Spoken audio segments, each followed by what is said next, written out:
So if we have to have this greater reliance on these institutions to help us understand the risk, that means that our trust in those institutions becomes pretty crucial. And the trust that we have reflects our assessments of those organizations in two key terms.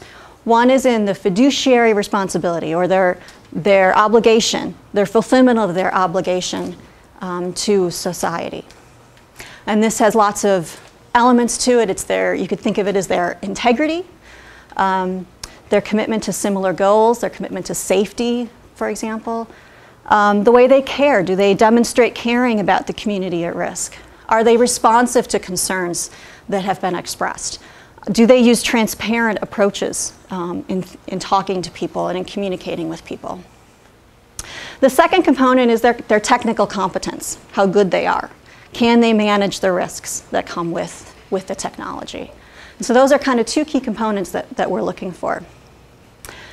The idea of recreancy was developed to denote institutions that fail to do those things, that fail to fulfill their responsibilities.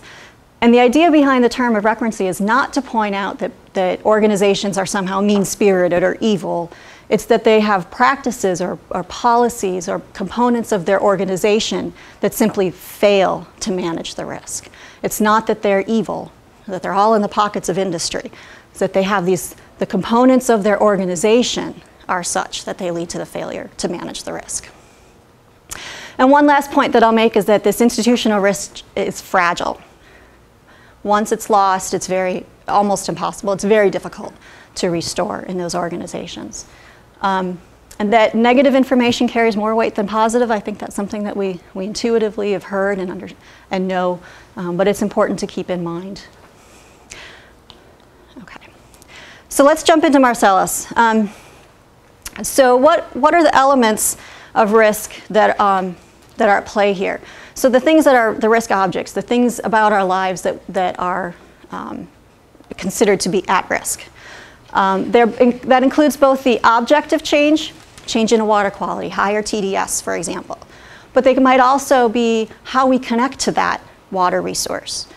Do I like to go fishing there? Is there an emotional attachment to that? So it's the experience and the meaning of that change as much as it is the objective change. And there are many dimensions of risk perception. I'm not going to go through them all, but let me just pick out a couple that are particularly important for Marcellus. And they have to do with the benefits versus the cost, the distribution of those benefits, the uncertainty associated with the risk itself. How certain are we about the chemicals in hydrofracking? How certain are we about the movement of any potential pollutants through the system? How much do we know about it? How do we understand it? Is it something that's familiar to us? Is there another technology in our lives that we can compare it to in order to understand this? And so on. I'll get into more of those in a second. So let me just make a quick comment.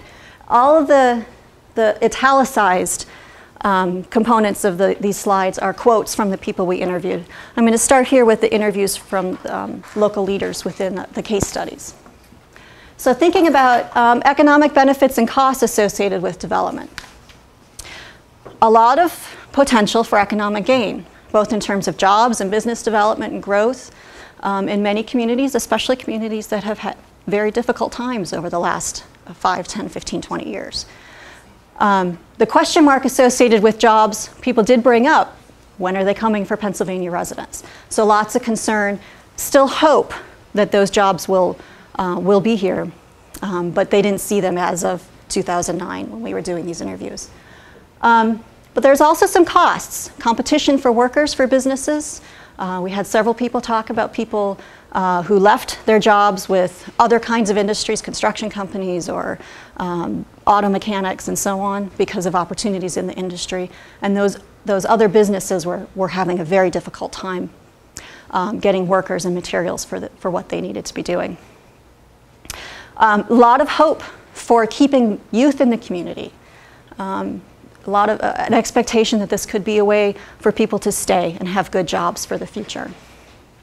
Questions about agriculture, because in many of these places, agriculture is a mainstay of the community life. and its economy. And so questions, will it stay? Will farmers who are getting royalty and lease payments, are they going to stay and milk dairy cows? Or are they going to retire and go to Florida? Are they going to use that money to invest in the farm, maybe do something a little different that's going to give them a higher margin, or are they going to walk away? So questions about the future of the economy in the area. The physical and social infrastructure. I think we've all heard about the roads and the truck traffic and so on. Questions about public safety, both on the roads. Are people safe driving?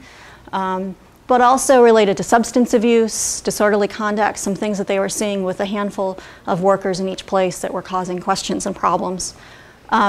Traffic violations, truckers not knowing the roads, not understanding Pennsylvania's roads. Housing, the other key issue. I think many of us have heard about skyrocketing rents, skyrocketing purchase prices for housing, making people unable to afford to live in the places they had been, with rents doubling or tripling in just a few short months for people, making it very hard. And in some places, this particular quote talking about homeless programs, they had nowhere to put people in an emergency because all available housing was just gone. And so questions about that social support network and its ability to work. Changes to the society itself. So a different group of people moving in. Might they have different backgrounds, different ethnicities, different cultures, different ways of working? Might that affect the way people relate to each other in the community? Potential for changing the social networks. People talked about how they're going to relate to these new people. How are they going to bring them into their new society and their local culture? And some questions about, are these people going to be treating this community the same as they had? Are they going to have ownership of the area, or are they going to trash it? So lots of questions about these new folks coming in. The community relationships. So I think one thing it brought out, this haves and have-nots idea came out quite a bit in the interviews.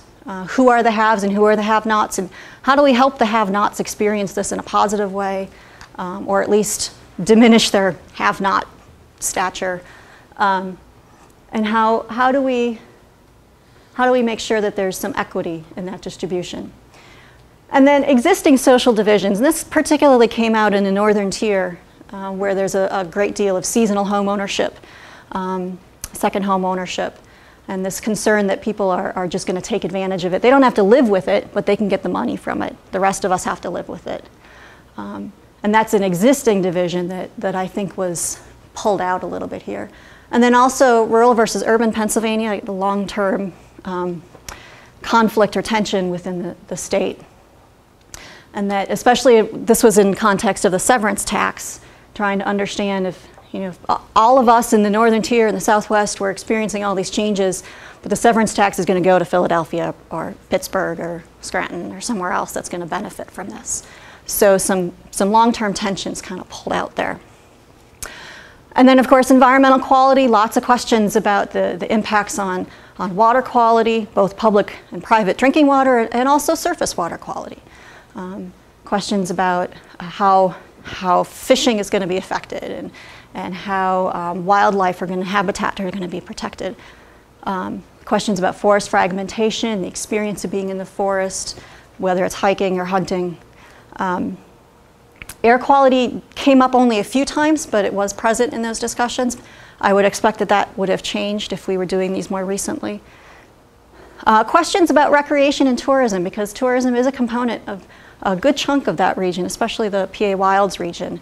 How is it going to affect people's interest in coming to the region? Are they going to still see it as a wild area? How is that going to affect the businesses in those areas if they don't have any hotels to put tourists? So questions around that. And in many cases, the legacy of coal, both the environmental impacts of coal and the fact that the state is now paying for many of those legacy effects, came up as a worry, wondering if this is going to be the same thing. Quality of life, attachment to the place. I moved here because I love it. It's beautiful. There are people here that I like. How is that going to change? And to me, this is kind of the bottom line issue. How is this place going to change that I love and appreciate and want to be? So I'm switching gears a little bit to the survey, so to some of the quantitative data. And we also asked people how attached they feel to their community along a few different dimensions. And just note, you know, I'm accepted, it's my favorite place, it's part of who I am, it's part of their identity as a person. A little less, it's close-knit, and it's the best place to do the things I enjoy. So relatively speaking, people feel pretty attached to these places. And so I think that goes hand in hand with the qualitative results. Community interaction as well. More than half said people are willing to help their neighbors often. And so that's a sense that the people that they're interacting with are people that they like to interact with. They're helpful. They're part of a social support network. A little more on the negative side, community members work together to solve issues, and then concerns heard by local officials. That's pretty low. We asked a question about, sorry, those numbers are dark, a question listing a whole series of features of community life, and we asked them to rate their quality in their community. And what I want to point out is what's at the top, I mean top, not on the screen, but in terms of the numbers of people saying the quality is good. The natural environment, the neighborliness, the drinking water, public schools, and then down, jobs and job training opportunities are at the opposite end of that spectrum. So what people appreciate about the community has to do with its natural amenities and the neighborliness, and what's frustrating to people, what they are having trouble with in their communities, are the economic opportunities. And we asked that same set of questions about what they expected to change in the community because of Marcellus.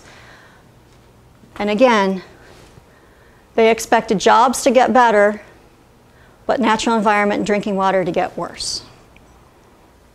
So you can see that the very things that people most appreciate about where they live are the things that they are worried about being changed. And so I think that sets up a dynamic that we need to be very aware of.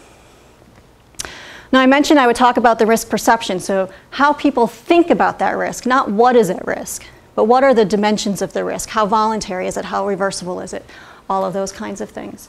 And so preventability, generally people thought it could be prevented if the mechanisms were in place to protect the natural environment and the communities and so on. Another interesting component, almost half said only a few would benefit. Almost 50% thought only a few would benefit, which again goes at that distribution question. Now these are much more kind of in the middle. People aren't really sure, but let me point out the only one that's close is this question of reversibility, where 37% thought that negative impacts could be fixed, which I think goes back to that. Do we have things in place to protect it? If not, and if things still happen, can we fix them? Not sure. People are a little worried about that.